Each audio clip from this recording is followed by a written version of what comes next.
Hello, this lecture is about construction contracts. In this lesson, you will learn about the most common types of contracts used in construction management. You will also learn about the advantages and the disadvantages of each type of contracts, and also the contract clauses, which is very critical in defining the type of contracts uh, that can be used in the construction management. So, what is construction contracts? So, construction contracts are the legal binding agreements between parties. Okay, so these clearly define the rules, roles, responsibilities, and expectations of all parties involved. I guess you have a subject about uh, contracts for civil engineering, so you have idea about construction contracts already. So this one defines the roles, okay, responsibilities and expectation of all parties involved, like owners, contractors, designers, and even subcontractors. Okay, so this is a legal binding agreement. Secondly, it established the framework for the project delivery. So, because in the contract, it outlines the critical elements such as the scope of the project, the cost of the project, and the scheduling, and even the quality standards, the type of materials to be used, and the expected output. And it also, in the contract, you will also see the dispute resolution mechanism. So it gives us a framework on these things in the on these aspects of the construction management. So, in the construction industry, contracts are more than just a paperwork. Okay, so they are risk management tools that allocate liabilities. So it clearly stipulates all the liabilities, and it also prevent conflicts and ensure accountability. Okay, so although sometimes we trust people or other parties, sometimes we do it verbally, but for bigger or big projects that involves a lot of people and a lot of I mean the cost of the project is too high, so everything must be properly um, deal. So between uh, must have a proper contract or agreement between parties. So everything must be stipulated in the contracts, especially in construction management. So the scope of the project, the uh, expected output, the scheduling, and the most especially the cost of the project, it must be stipulated in the contract. So it's a risk management tool. So in the contract, you will clearly see who is liable if something happens, something wrong happens uh, during the construction.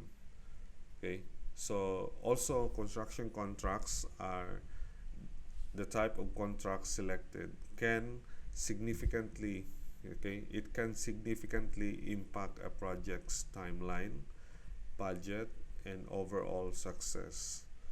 Thus, it is the backbone of every successful project. Okay, so whenever there are disputes, because we cannot uh, perfect the construction. um, a lot of things that needs to be synchronized properly, to be conducted properly, but um, as human as we are, there are some lapses. So whenever there will be lapses, there should be a written agreement on the possible who are the responsible for each or of the lapses or the um, yung mga kakulangan sa output on the expected output. Okay, so that's why contracts are very important, and it is like a backbone of every successful project. So here are the type of contracts commonly used. First is the lump sum, okay, or lump sum or fixed price contract. So what is this? This is a contract where the contractor agrees to a complete project for a predetermined fixed price. So in here, fixed na yung price. So, kumbaga, you both agree na ang project is mayroon ng maximum cost na pwede niyang maabot. Okay? So, let's say let's say 2-story na house, and then you both agree na okay, this should cost like 2 million, and then so that one is fixed already. So lapit ang contractor sa iyo, sabi niya okay, matatapos ko yung bahay within for 2 million. Okay, so ngayon nag-agree na kayo on a certain amount. So ang tawag doon is lump sum or fixed price contract. Okay, so but in here, in fixed price contract, it requires a full set of detailed plans. Okay, so dapat kompleto yung detalye ng plano, kasi hindi pwedeng mag-change ang details pag nag-agree na kayo. Okay, so once you talk about the project, and then let's say you are the owner, and then nag-usap na kayo ng contractor, and then once nag-agree na kayo on a certain amount, then hindi na pwedeng i-change yun, or else kung may gagawing change, then kailangan magsulat yung contractor sa owner, or even verbally, na mag-ask talaga ng permission sa owner. And then ang risk is that ang contractor pwede siyang maka-ask ng additional. Okay, but basically kung ano yung napag-usapan na na amount, yun lang dapat. And then kung ano yung naibigay na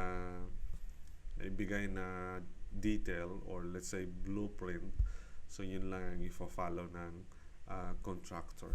So dapat you at first, when dealing with this type of contract, so dapat everything is naka-detail. Okay, so dapat naka-detail talaga na ito yung mga gusto nating mangyari. Let's say for 2-story, dapat may kitchen, ganun, may rooms, ganito yung type ng tiles, ganun, naka-detail siya. Okay, and then now it's up to the contractor as na lalabas yung or maibigay niya yung gustong maabot ng gusto na quality ng owner. Okay, so ang advantage nito is contractor bears cost overrun risks. Okay, now ang risk, kung ikaw ang owner, ang risk is nasa contractor na. Kung maybe during estimate, let's say before the bidding or sa contract, maaring may na-miss na estimate na miss ang contractor na hindi niya nasali. Okay? Pero once na award na yung contract, hindi na pwedeng uulitin. Let's say for toilet, and then yung na-miss ng contractor yung tiles ng toilet. Okay? Which is expected na yung toilet is naka-tile, and then na-miss ng contractor, and then naka-sign na sila ng contract. At the end of the construction, and then na-miss ng contractor, sabi niya, oy sir, may nakalimutan pala ako na hindi ko na nalista yung yung tiles ng toilet. So wala na yun. It's on cost overrun na yun. Maybe wala sa budget yun. So it's galing na yun sa bulsa. Ang contractor na bulsa na ng contractor yun. Okay? So yun ang risk. Ang overrun is nasa risk ng contractor. Kasi if you're the owner, sabi mo, okay, we already agreed on a certain amount. Okay? So kung may i-change ka dyan, wala na yan sa usapan natin. Okay? So, but if you ask for change order, kung maybe may mga machi-change ng konti, as long as hindi maglapas doon sa stipulated amount ng contract. Okay?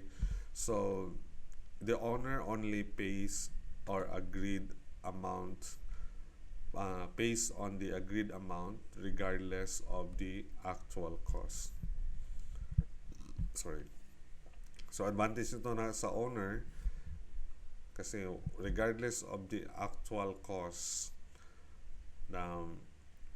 basta wala nang headache yung owner. Sabi niya, okay, I'll just pay 2 million for that, and then hindi na ako mag-iisip ng ano ba yung actual cost. So as on the side of the contractor, you cannot say, ay, sorry sir, na nagmahal pala yung mga bilihin. So the contractor the owner may say na, okay, we already agreed on this amount. Okay? Kasi lump sum yung natin. Now, as a contractor naman, kung well-experienced ka naman na contractor, pag may mga savings sa sa construction, it will be her profit.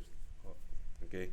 So yun rin yung advantage kung ikaw ang contractor. Kung magaling ka na contractor, I'm not saying na yung madiskarte. Okay, madiskarte ka na contractor, then kung may savings doon, kahit maano pa ng owner na, uy, barato lang pala yan, bakit mo ganun kamahal?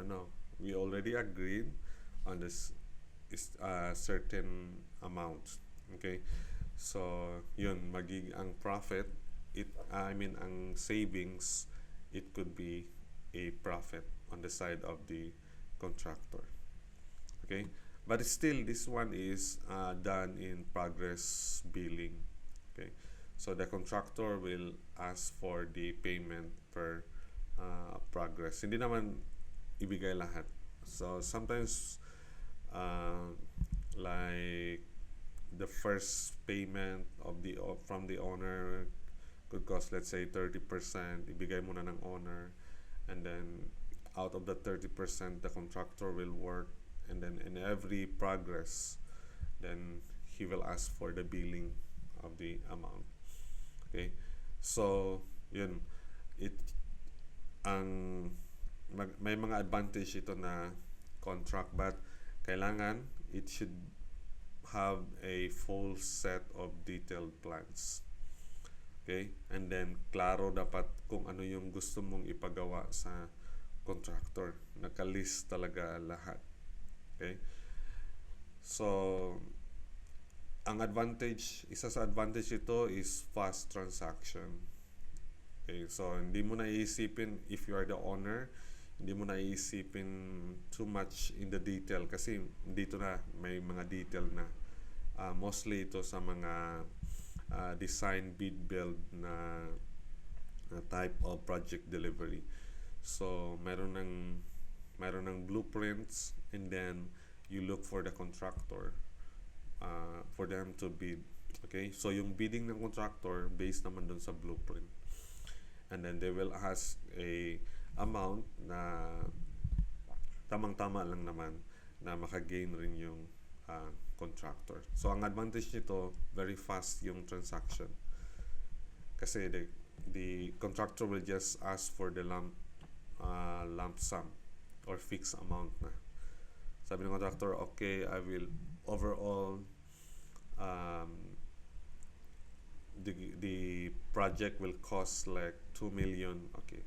So ikaw na owner, ang isipin mo lang, okay, I'll just give 2 million if nandoon naman sa budget. Okay? So very fast yung transaction. Ang disadvantage ng lump sum is minimal yung change allowed. Okay? Hindi pwedeng pwedeng may mga changes, konting changes, as long as within the quality na expected ng owner. Okay? Tolerable na quality na expected ng owner. But it should be minimal. Hindi pwedeng major changes kasi fixed na yung amount eh. Hindi na pwedeng mag-change ng detail. Okay? And so the disadvantage, the contractor must not forget any item in the project. So yun na nga, pag let's say major may mga kasi minsan sa mga blueprints kahit may mga details hindi pa rin kumpleto lahat. So may mga case talaga na makalimutan sa details. Okay? So let's say 2-story house, and then hindi nakalagay doon sa detail yung stairs. So ayan, pangit naman natapusin mo yung bahay na walang stairs. And then you already have a contract between you and if you are the contractor and then the owner. And then sabi mo, sir, nakalimutan ko pala yung stairs. Okay. Sabi ng owner, no, we already talked about fixed price na ng overall project. So ayun, dapat as a contractor well experienced ka if you use the lump sum or fixed price contract. Okay? So dapat may idea ka na kung ano yung mga item, kung paano ka makapamura ng item. Not necessarily na mangdaya, but marunong ka magdiskarte na magkaroon ka ng savings. So ito yung lump sum or fixed price contract. Another type is the cost plus. Okay, so from the term cost then plus. Okay, cost plus fee contract. So itong contract na ito is the owner will pay for every item na nagawa ng contractor, every materials, equipments, labor. So bayaran ng owner plus the profit of the contractor. Let's say percentage ng profit ng contractor.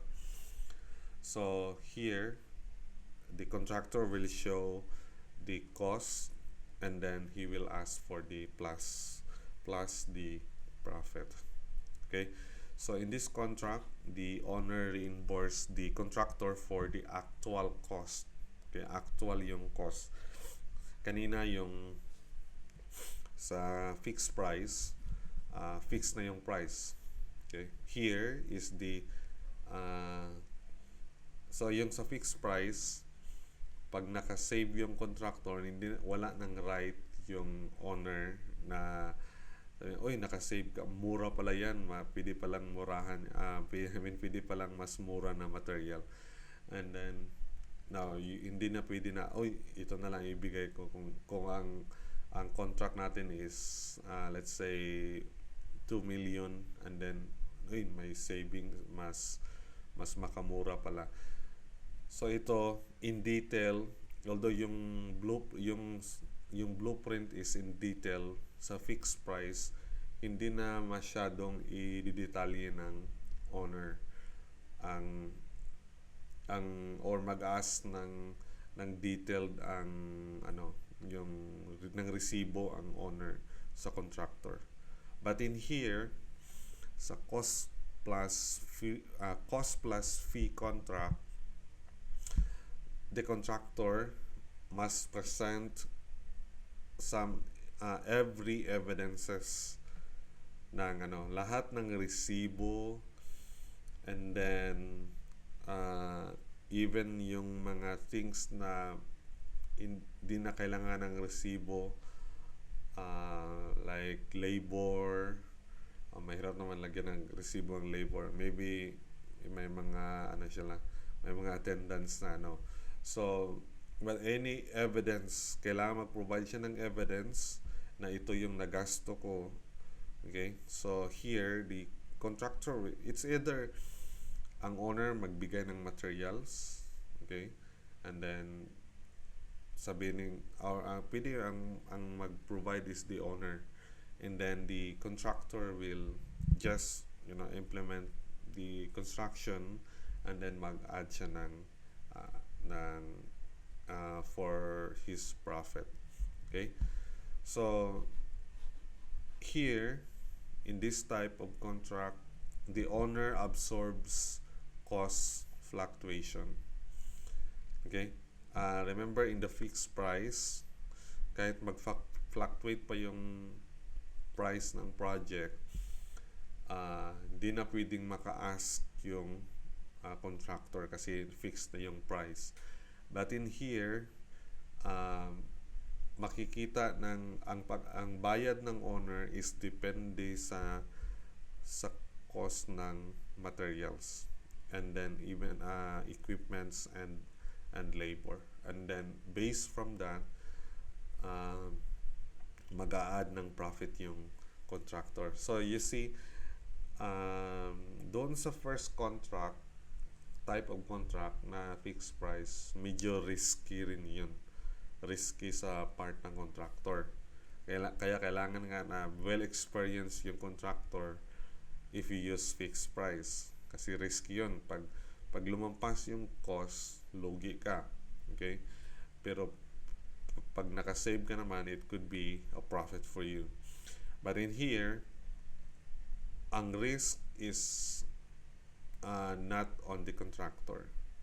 Okay? Kasi always ka talaga na maka-profit on this one. Kasi nga, you have to reimburse every material, every items na nagamit ninyo sa construction, and then automatic mag-a-add ka lang ng profit. Okay? So, sure talaga yung profit. So here, contractor's profit is guaranteed. Okay. So let's say nagpa-roofing. Okay, so nagpa-roofing. My contractor for roofing. So the contractor will buy all the roof. Okay. So sabi ng owner, okay, ito lang i-contract natin. I-contract ninyo for roofing lang. So it could be na ang contractor siyang bibili ng mga roofing, ng mga gamit for roofing, and then ilista niya yung mga carpenters or yung naga-pintura or naga-install ng roof, and then ilang days sila nagtrabaho, and then magkano yung binayad niya, and then the contractor will check the owner will check first, and then before giving yung total payment. Okay, but yun, very clear na ang contractor is guaranteed yung profit niya doon kasi magpapatong lang siya ng profit, let's say 10% profit. Okay, so kaya tinawag na cost plus fee contract. So ang advantage nito is flexibility. Medyo flexible siya. So maybe in between the construction, ang owner, he could change mind. Okay, kasi hindi naman fix. Kung yung sa fix, hindi pwede kung ano yung sa kontrata, naka-stipulate sa kontrata, yun na talaga yun. Okay, but here medyo flexible. Maybe let's say natapos yung foundation, and then nag-change yung mind ng owner. Let's say for columns instead of concrete, nag-change siya na pwede na lang natin, steel na lang natin yung column. So in that case, okay lang sa part ng contractor kasi it doesn't matter kung mag-change ang mind mo kasi anyway, mag-a-add lang naman ako. Whatever the cost of the materials and the labor, mag-a-add lang ako ng profit. Okay? So, mayroong flexibility. Now, hindi pwede yan sa fixed price.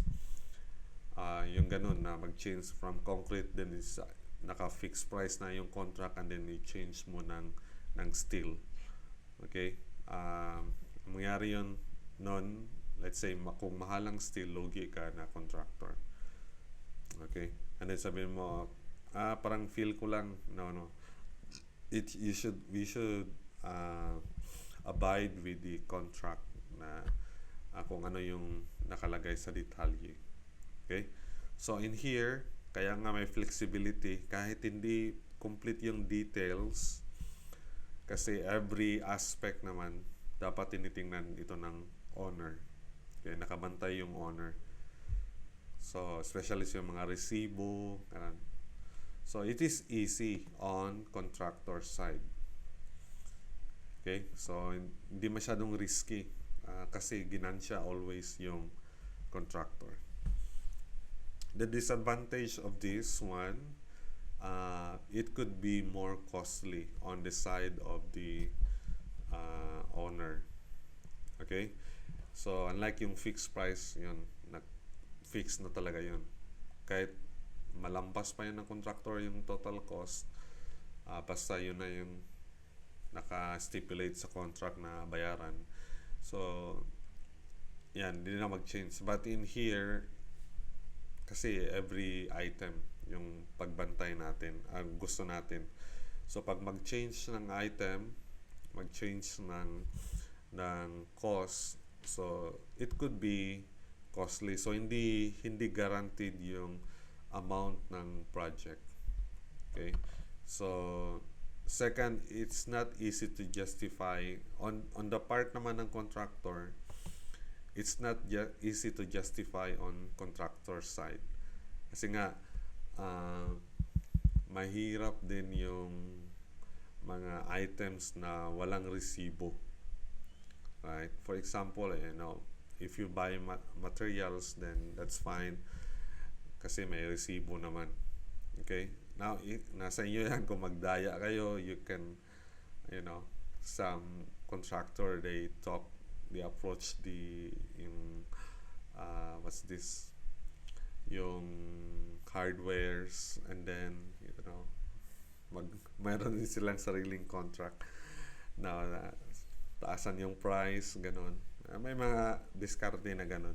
But there are also items na mahirap hinga ng resibo. Just like labor, yun na nga, labor. So, okay lang if maka-timing ka as a contractor, kung maka-timing ka ng owner na hindi masyadong meticulous. Okay? But most of the time, ang mga owner na nagagamit ng cost plus fee ay yung mga meticulous na owner. Okay? So, every stage of the construction, binabantayan talaga nila. And then, para masiguro na sakto yung quality, or it could be na mag-change yung taste nila. Okay? So, pag sinabi ng owner, let's say, ang color ng tiles is pink, and then nakalagay sa usapan ninyo is let's say brown, and then nalagay na yung tiles, and then pag nag-change ang mind ng owner na sabi niya pink, well, that's fine, kasi anyway, kung ipa-demolish mo yung nakalagay na ng mga tiles, and then yun, ililista mo pa rin yun na kailangan bayaran ng owner. So mas maraming ipapagawa yung owner, mas marami ka ring sure na profit. Ganun yun siya. Okay? So, but although it's not easy to justify on the contractor side. So the next one, this one is this one is type of project delivery method na rin siya in general. Kasi yung pinag-usapan natin, yung two previous methods is about yung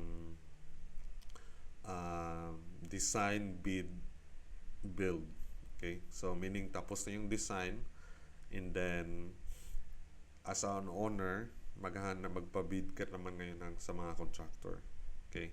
But this one is a design build contract. So ang owner parang parang fixed price na rin siya, but this one, even the design itself, ibibigay mo na ang responsibility sa contractor. Okay? So this one is single entity design builder, handles both design and construction, and it's simplify accountability. Okay? Kung ano man mangyari doon sa project, wala na ibang hahanapin. Okay? So may mga case na yung design, bid, build, may mga na-encounter kami na ganun na mga project. Let's say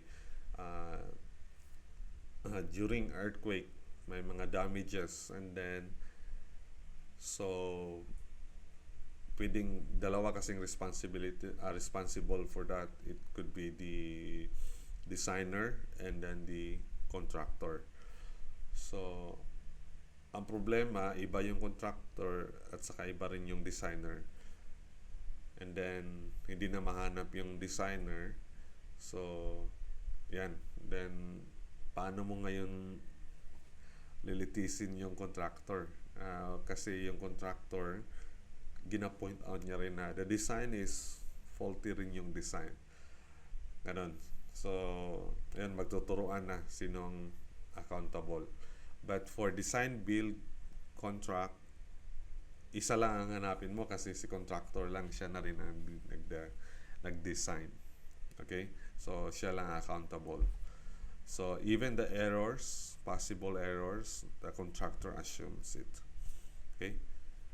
So in here, the owner gets faster delivery, but less control. Okay? So hindi niya masyadong makontrol yung design. Based on my experience, mostly ginagamit ito for government na mga project. Kasi yung government projects, mayroon na silang mga specified na like I forgot the term, like nakalimutan ko na ano.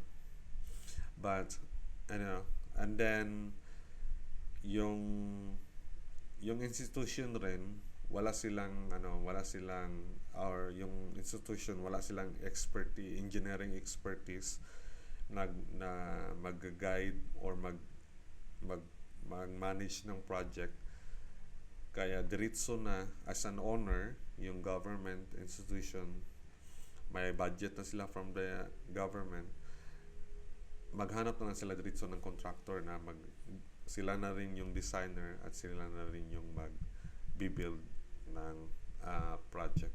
So in that way, medyo easy siya sa part ng government, okay, or ng institution. Yun.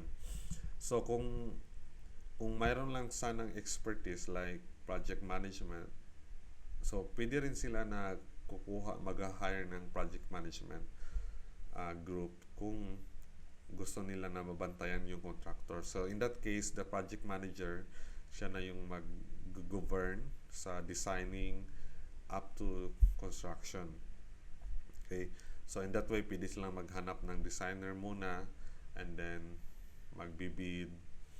Kaya nga mayroong mga project management na profession, kasi not almost all of the owner ay walang alam sa construction process. So yun. So here in design build contract, so the contractor assumes all the responsibility, even the design itself. Okay. So in every contract, mayroon ring mga contract clauses. So these are special stipulated na rules on the, in the contract, to be clear. Kasi may mga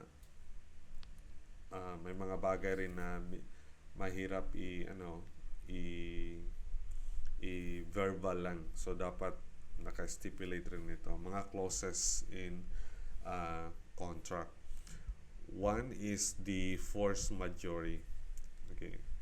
So this is a clause freeing parties from obligations due to, we call it, acts of God.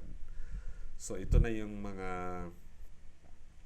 natural, it could be natural calamities na mangyari na wala nang control ang even designer or the mga builders or contractors, wala na silang control. So dapat naka-stipulate talaga ito sa contract na walang sisisihin dito.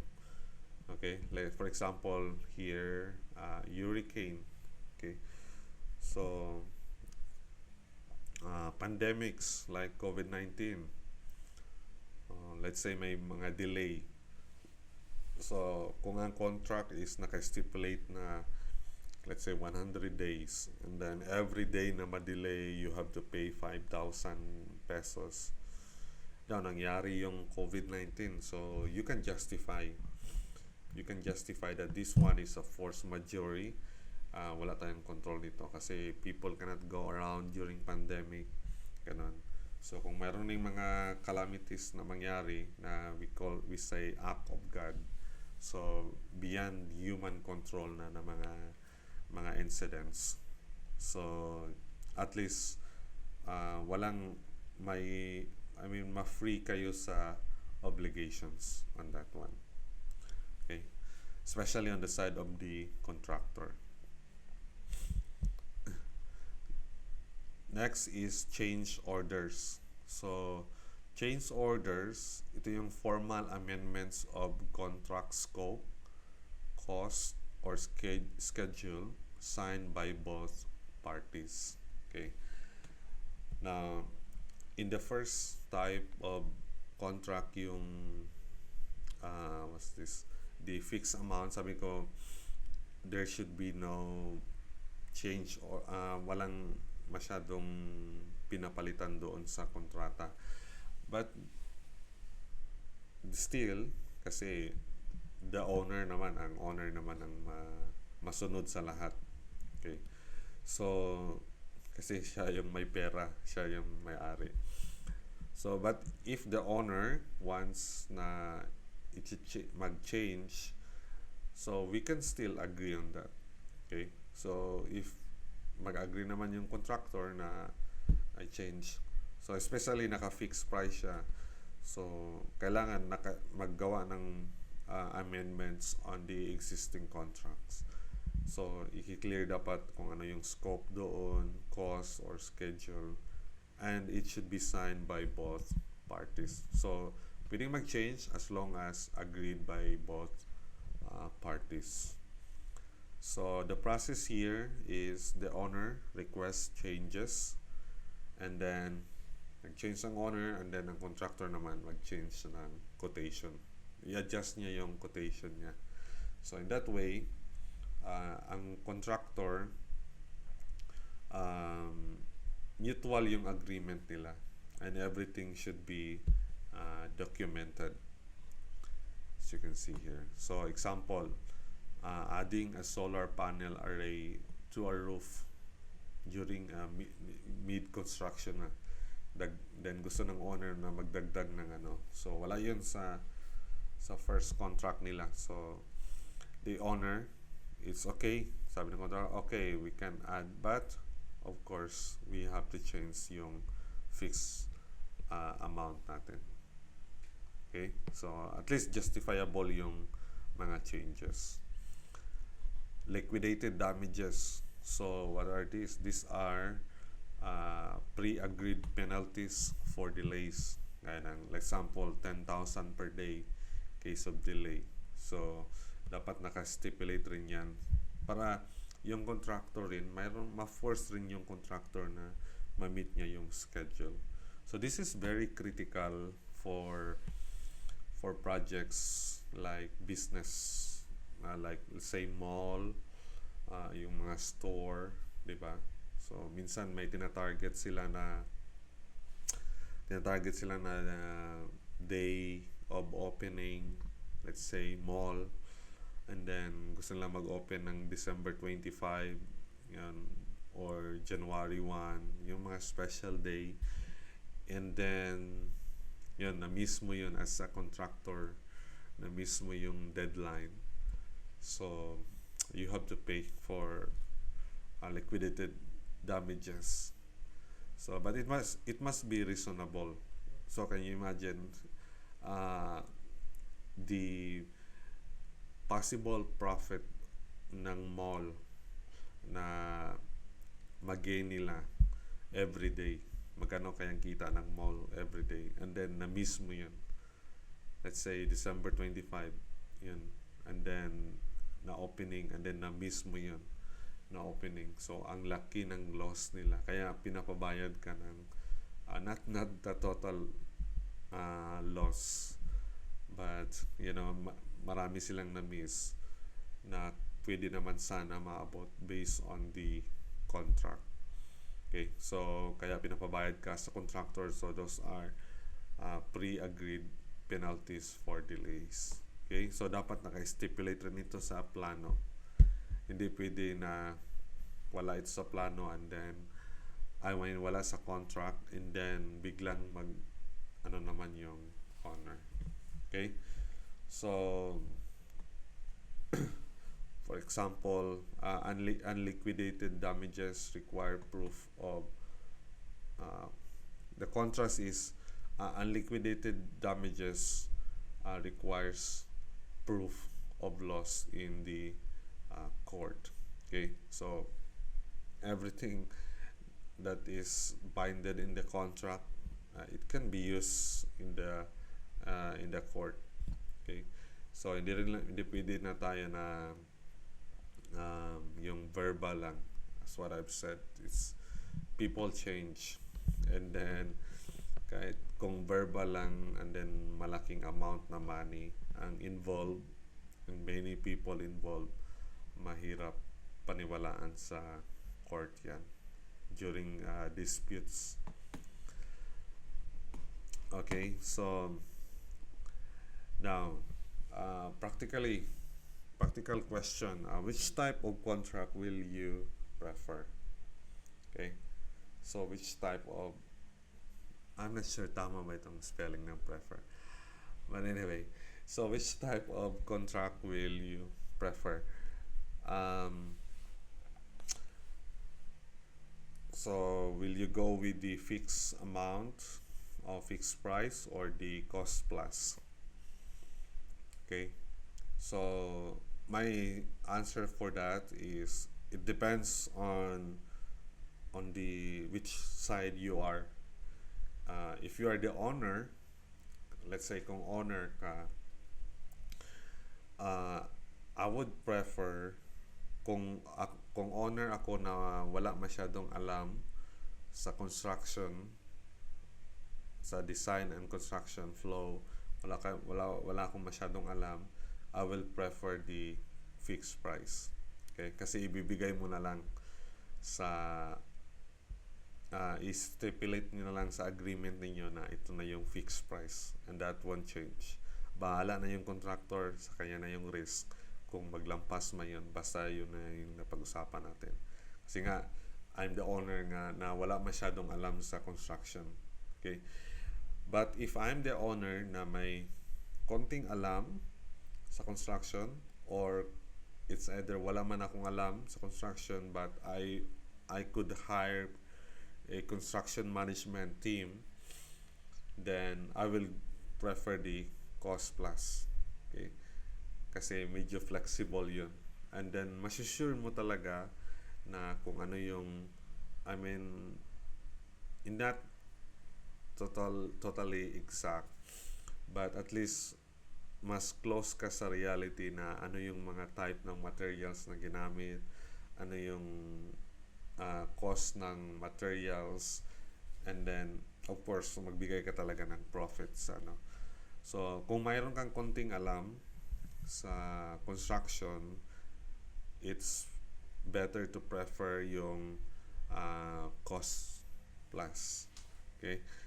So minsan rin yung mga owner na mayroon silang sariling materials. Okay? Let's say may owner na may-ari ng hardware, ganun, sabi niya, okay, I'll just provide the ako na bahala sa what's this, para makasure sila na tama yung cost. Okay, so maybe sabi niya, okay, dito ka bibili ng materials and a certain hardware kasi alam ko yung mga pricing diyan, hindi ka pwedeng maka-increase.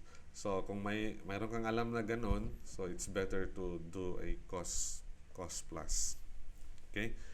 Now on the side of contractor naman, okay, if you are a well-experienced contractor, then maganda yung fixed price. Okay? Kasi marunong ka magdiskarte kung ano yung which item na makaginansya ka. Okay, mayroon kang profit, mayroon kang savings. As what I've said, savings in the fixed price amount will be turned to profit. Okay? So, kung well-experienced ka na contractor, ma-estimate mo na kung sabi niya, okay, 2 million yung bahay. Pero, based on your experience, it could cost like 1.5, something like that. So, and then you agreed on 2 million. Now, alam mo na kung paano yung mga technique doon for you to save. Okay? So, as a contractor na well-experienced, I prefer the fixed price. Okay? But, if you are, pag-alanganin ka pa, and then gusto mo makasure talaga na makaginansya ka, mayroon kang profit, so you go with the cost plus. Okay? Minsan rin pag let's say ang owner na sabi ng owner, okay, I will provide all the materials and then even the equipments, ikaw na lang sa labor, ganun. So wala ka pang masyadong pondo for that. Sabi niya, okay, I'll just add for profit. Yun, magbibill na lang ako ng profit. Yan. And then if wala kang masyadong experience on that type of project, it's better to go with the cost plus.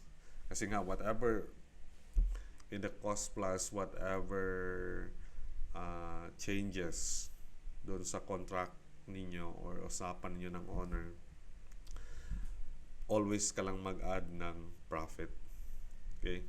So, kahit sabi niya, okay, change natin ito ng type ng structure from, estimated na 10,000 or 10 million and then naging 5 million lang. And that's fine. Anyway, you will just add profit in it. Okay? So, yun yung sagot doon. Kung which contract is better for you.